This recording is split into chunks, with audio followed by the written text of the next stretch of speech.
David Omand, former head of the GCHQ, has written an article in The Economist about how social cohesion is now becoming a real threat to Britain due to the attack on the synagogue last week. He's never written that article when it came to attacks on black people or Muslims. He hasn't written that article when it comes to Tommy Robinson, the far right. He wrote that about the Jewish community. So this hierarchy of racism that got Diane Abbott into so much trouble is now there for all to see. But fuck this guy.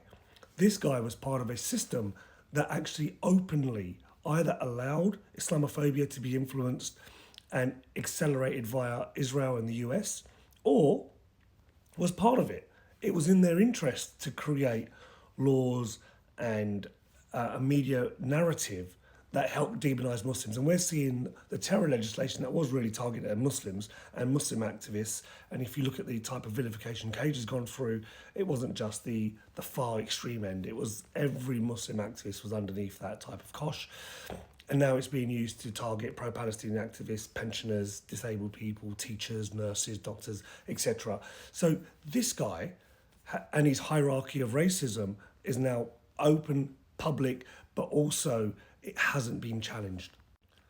And look, none of us want to see attacks against Jewish people for being Jewish. That's not a thing that any decent person can accept.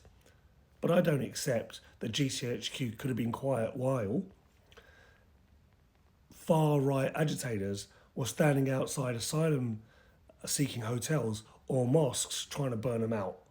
So don't give me that hierarchy of racism. When black people get attacked, don't talk to me about how you're hand-wringing about the violence on Jewish people.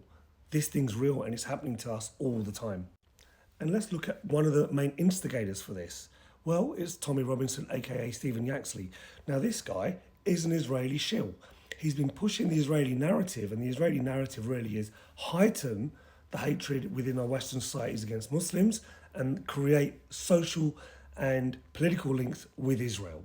So whatever the David Ormond has been doing, this guy has been doing it on the street.